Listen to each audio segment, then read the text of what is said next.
विजापूर नाका पोलिसांच्या गुन्हे प्रकटीकरण पथकाने बेकायदेशीरपणे गावठी पिस्तूल बाळगणाऱ्या एका इसमाला अटक केली आहे। त्याच्याकडून एक देशी बनावटीची गावठी पिस्तूल, 5 जिवंत काडतुसे, 2 मोबाईल आणि मोटारसायकल असा सुमारे 1,36,000 रुपयांचा मुद्देमाल जप्त करण्यात आला। 19 ऑगस्ट रोजी मिळालेल्या गोपनीय माहितीनुसार पोलिसांनी नवीन विजापूर नाका परिसरातील जलशुद्धीकरण केंद्राजवळ कारवाई केली। यावेळी मंजुनाथ शांतप्पा निरण शेट्टी वय 39 वर्षे याला ताब्यात घेण्यात आले। त्याच्याकडे पिस्तूल बाळगण्याचा कोणताही परवाना नसल्याचे तपासात समोर आले। या प्रकरणी विजापूर नाका पोलीस ठाण्यात भारतीय हत्यार कायद्यानुसार गुन्हा दाखल करण्यात आला आहे। पोलीस कोठडीत चौकशी दरम्यान हे पिस्तूल आणि काडतुसे घनश्याम दलिचंद जाट याच्याकडून घेतल्याची माहिती आरोपींनी दिल्याचे पोलिसांनी सांगितले। त्यानंतर पोलिसांनी घनश्याम जाट याला इंडी कर्नाटक येथून ताब्यात घेऊन 20 ऑगस्ट रोजी अटक केली। या प्रकरणाचा पुढील तपास विजापूर नाका पोलीस करत असून पिस्तूल आणि काडतुसे कुठून आणण्यात आली आणि त्यामागे आणखी कोणाचा सहभाग आहे का याचा तपास सुरू आहे। Patra BNX9 news network.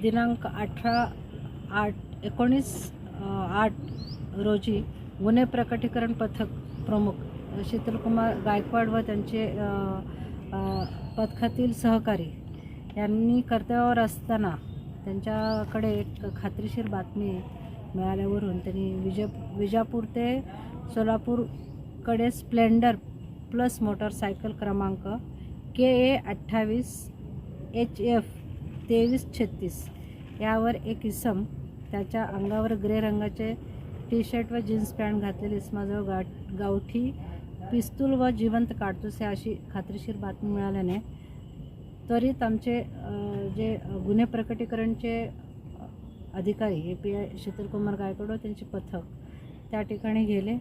पहाटे 2:26 या संशयित इसमास ताब्यात घेतले। इसम नावे मंजुनाथ शांतप्पा निरण शेट्टी वय 39, व्यवसाय खाजगी नोकरी आहे, राहणार मुक्काम शांतेश्वर गल्ली इंडी ग्रामीण तालुका इंडी जिल्हा विजापूर राज्य कर्नाटक यास जलशुद्धीकरण केंद्र नवी विजापूर नाका सोलापूर येथे ताब्यात घेऊन अंगझडती घेतली असता त्याच्या ताब्यातून एक देशी बनावटी लोखंडी बॉडी असलेली गावठी पिस्तूल, 7 जिवंत काडतुसे आणि 2 मोबाईल व एक मोटारसायकल असा एकूण 1,36,000 अशा मुद्देमाल मिळून आल्याने त्यास गावठी पिस्तूल बाळगल्याच्या परवान्याबाबत विचारणा केली असता त्याच्याकडे शस्त्र बाळगण्याचा कोणताही परवानगी नसल्याचे निष्पन्न झाले। त्यावरून आम्ही विजापूर नाका पोलीस स्टेशन या ठिकाणी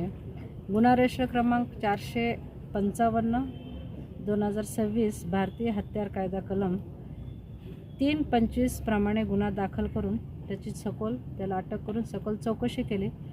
चौकशीच्या दरम्यान आणखीन याच्यामध्ये त्याला शस्त्र पुरवणारे कोण इसम आहेत का या बाबतीत आम्ही चौकशी केल्यानंतर पोलीस कोठडीमध्ये त्यांनी त्याचे मित्र इंडी येथे राहणारा घनश्याम दलिचंद जाट यांच्याकडून घेतलेले असल्याचे तपासामध्ये आम्हाला सांगितल्यामुळे आम्ही तो वय वर्ष 27, व्यवसाय आईस्क्रीम विक्री आणि कायम राहणार आहे सातालिया भिलवाड राज्य राजस्थान।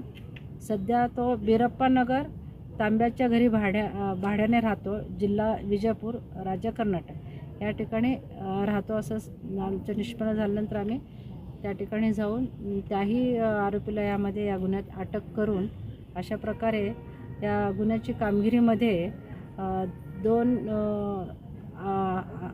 गुन्ह्यामधले अटक आरोपी आणि एक गावठी पिस्तल 5 जिवंत काडतुसे असे जप्त करून गुन्ह्याची एक चांगल्या पद्धतीनं हा गुन्हा उघडकीस आणलेला आहे। त्यासाठी सदरची कामगिरी हे माननीय पोलीस आयुक्त श्री राजकुमार सो, पोलीस उपायुक्त परिमंडळ श्री प्रीतम यावलकर सो, सहाय्यक पोलीस आयुक्त आणि वरिष्ठ पोलीस निरीक्षक श्री सुहास चव्हाण साहेब आणि पोलीस निरीक्षक गुन्हे सुशांत वराळे साहेब यांच्या मार्गदर्शनाखाली यांच्या आदेशावरून प्रमुख गुन्हे प्रकटीकरण प्रमुख सपुनी गायकवाड, सहाय्यक फौजदार आप्पासाहेब पवार, पोलीस हवालदार सचिन हार, अजय परदेशी, लक्ष्मीकांत फुटाणे, शंकर भिसे, गणेश शिर्के, पोलीस कॉन्स्टेबल संतोष माने, स्वप्नील जाधव, राजू पवार, समाधान मारकड, अमृत सुरोसे, राहुल विटकर, शाबुद्दीन आबादीराजे, संतोष चानकोटे, रमेश कोरसेगावकर, श्रीरंग काशीद यांनी अशा भरीव कामगिरी पार पाडलेलं आहे. त्याबद्दल त्यांचं मी अभिनंदन करते. धन्यवाद. मॅडम, यापूर्वी त्यांच्या तपासामध्ये आत्तापर्यंत तसं काही निष्पन्न झालेलं नाही आहे. दुसऱ्या गुन्ह्यात कुठे पिस्तूल वापरलेत का? त्या याच्यातून आम्ही आता तो एक्सपर्टला जर आम्ही पाठवल्यानंतर तो अहवालावरूनच आमच्या लक्षात येईल ते गुन्हा म्हणजे पिस्तूल वापरले का नाही म्हणून. ते आम्ही तज्ज्ञ नसल्यामुळे आम्हाला सांगता येत नाही. मॅडम, इतर राज्यातील किंवा जिल्ह्यातील गुन्ह्यांचे काही संबंध आहेत यांचे? तशा तपासामध्ये अजून आतापर्यंत निष्पन्न होत नाही. जर तपासामध्ये निष्पन्न झाले की आम्ही सांगू. त्यांनी पिस्तूल कशासाठी बाळगलं होतं? काय पुढचं काय कांड वगैरे करायचा विचार वगैरे होता त्यांचा? त्याचा उद्देश एवढाच होता की स्वसंरक्षणासाठी म्हणतोय सध्या त्यांना असे जरा थोडेसे दुसरीकडे जाऊन प्रवास करायची जर जास्त आवड असल्यामुळे आणि एका राज्यातून दुसऱ्या राज्यात आणि अशा प्रवासामध्ये स्वतःच्या याच्यासाठी ते बाळगले असं आता प्राथमिक आमचा अंदाज आहे. आणखीन आम्ही सखोल त्यांच्याकडे चौकशी करू, तपास करू. 2 वर्षात मॅडम आतापर्यंत किती पिस्तूल जप्त करण्यात आलेले आहेत? विजापूर नाक्याला 2026 मध्ये आतापर्यंत 2